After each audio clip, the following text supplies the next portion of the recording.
You don't burn out because you care too much, you burn out because you were never taught where to stop. If you're an ENFJ, boundaries don't usually feel like rules, they feel like guilt, hesitation, and second-guessing yourself after you already said yes. You don't lack empathy, you have too much of it, pointed in every direction except inward. These 5 books don't try to change your personality, they teach you how to keep it from turning into exhaustion, resentment, and emotional overextension. From learning the exact words to say, to understanding why helping can quietly become self-neglect, each one builds a different layer of protection around your energy. Because for ENFJs, the real transformation isn't becoming less kind, it's learning that kindness without boundaries eventually stops feeling like kindness at all. With that being said, here's a countdown of the top 5 books ENFJs should read to prevent burnout.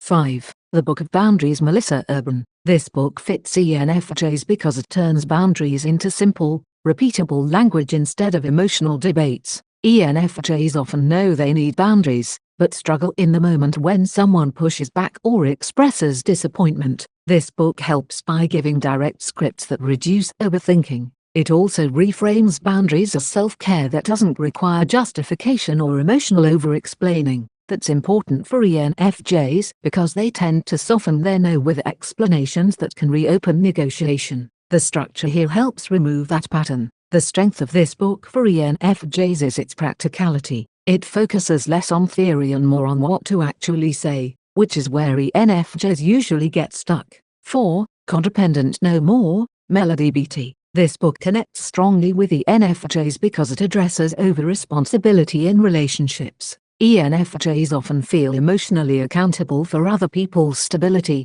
even when it costs them their own energy. This book helps identify that pattern clearly. It also challenges the idea that caring means fixing. ENFJs can slip into rescuing behaviors without realizing it, especially in close relationships. The book gently but firmly separates love from control. Where it helps most is in showing how emotional burnout develops slowly. ENFJs often don't notice the build-up until they are already drained, and this book makes that progression visible.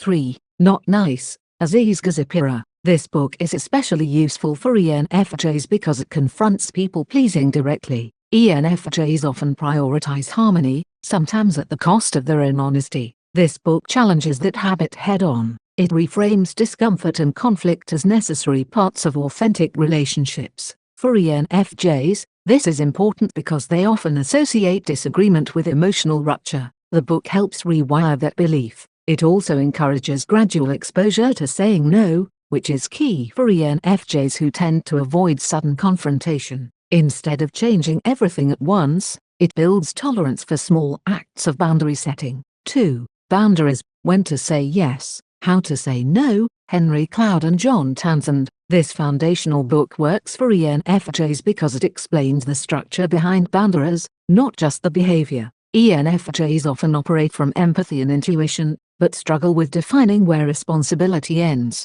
It clearly separates what is yours emotionally from what belongs to other people. This is crucial for ENFJs, who often absorb other people's feelings and try to manage them. The book gives a framework to stop that overlap.